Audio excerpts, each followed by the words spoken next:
आपण पाहत आहात आवाज जनता की न्यूज। चॅनलला सबस्क्राईब करा, लाईक करा।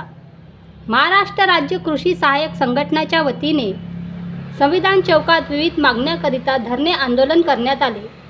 विभागीय सचिव श्री अनिल भोई व श्री महेंद्र गजवे यांनी माहिती दिली। कार्यक्रमाला जिल्हा स्तरावरचे कृषी सहाय्यक उपस्थित होते। धन्यवाद।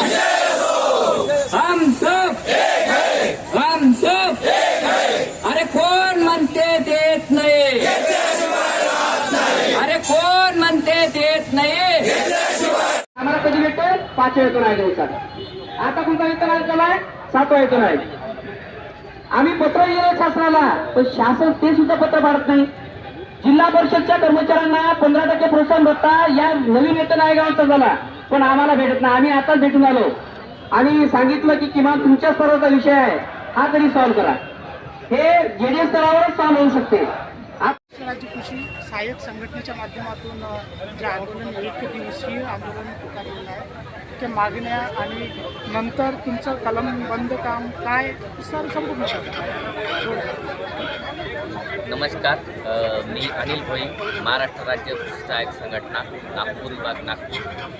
तर आम्ही दिनांक 5 मे पासून आम्ही आंदोलन इथं पुकारलेलं आहे। महाराष्ट्र शासनाने आमच्या विविध अशा प्रलंबित मागण्यांना फक्त आश्वासित करून मागण्यांची पूर्तता केलेली नाही, त्यामुळे आम्हाला नाईलाजास्तव हे आज दिनांक आमच्या 21 तारखेला आम्हाला धरणे आंदोलन इथं करण्याची वेळ आमच्यावर आलेली आहे।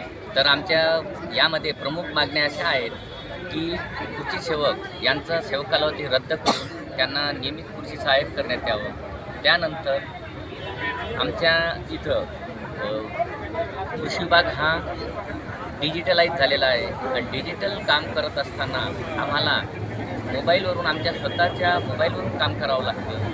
तर स्वतःच्या मोबाईलवरून काम करत असताना मोबाईलची मेमरी हँग होते, तर त्यामुळे आम्हाला लॅपटॉप मिळावा ही आमची मागणी आहे। तसेच आमच्या इथं आमचं ग्रामसेवक यांचं पदनाम बदल झालेलं आहे, तलाठी यांचं पदनाम बदल झालेलं आहे, कोतवाल यांचंसुद्धा पदनाम बदल झालेला आहे। तर आम्हाला त्याचप्रमाणे कृषी सहाय्यक न ठेवता आम्हाला सहाय्यक कृषी अधिकारी करावं अशी ही आमची पदनामाची मागणी आहे, ती शासनाने मान्य करावी।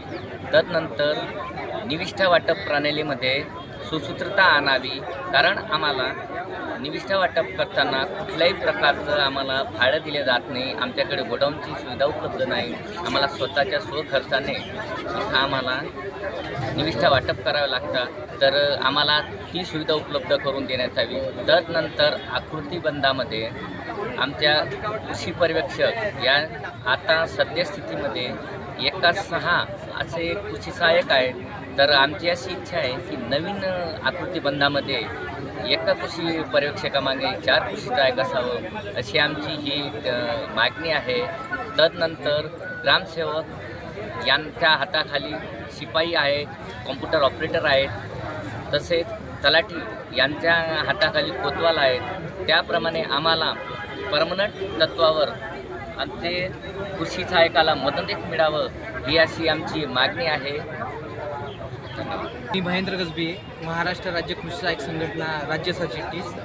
आत्ताच या ठिकाणी ज्या योजना आहेत किंवा ज्या काही मागण्या आहेत, या मागणीच्या पूर्ततेकरिता यातली एक महत्त्वाची जी मागणी आहे पदनाम बदल।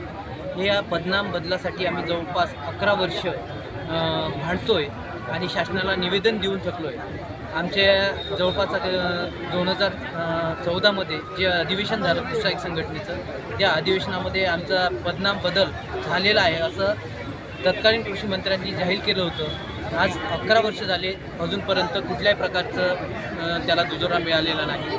त्यासाठी पदनाम बदल करून सहाय्यक कृषी अधिकारी करावं ही आमची महत्त्वाची मागणी आहे। दुसरं, जो काही आता नवीन आकृतीबंध तयार झालेला आहे, त्या आकृतीबंधामध्ये आमच्या 2-3 महत्त्वाच्या मागण्या आहेत। ते म्हणजे आकृतीबंध तयार करत असताना आमची जी शासन मान्यता संघटना आहे, त्या शासन मान्यता संघटनेला विचारात घ्यावं आणि विचारात घेऊन आकृतीबंध तयार करावा। त्यामध्ये आमच्या एका कृषी सहाय्यकाचं प्रमोशनसाठी 25-25 वर्ष लागतात, आम्हाला पदोन्नती मिळत नाही, कृषी सहाय्यक म्हणूनच रिटायर व्हावं लागतं. त्यासाठी जे 2009च्या अगोदर 4 कृषी सहाय्यक आणि 1 कृषी पर्यवेक्षक ही जी पद्धत होती, तीच पद्धत आता या नवीन आकृतीबंधामध्ये आणावी. 4 कृषी सहाय्यक आणि 1 पर्यवेक्षक या पद्धतीने आणावी, जेणेकरून आमच्या कृषी सहाय्यकांच्या पदोन्नतीच्या संधी वाढतील आणि तो कृषी सहाय्यक पर्यवेक्षक या पदापर्यंत जाऊ शकेल. आमची ही जुनीच मागणी आहे, कारण 2009मध्ये तीच पद्धत होती आणि नंतर काही कालावधीसाठी तो बंद करण्यात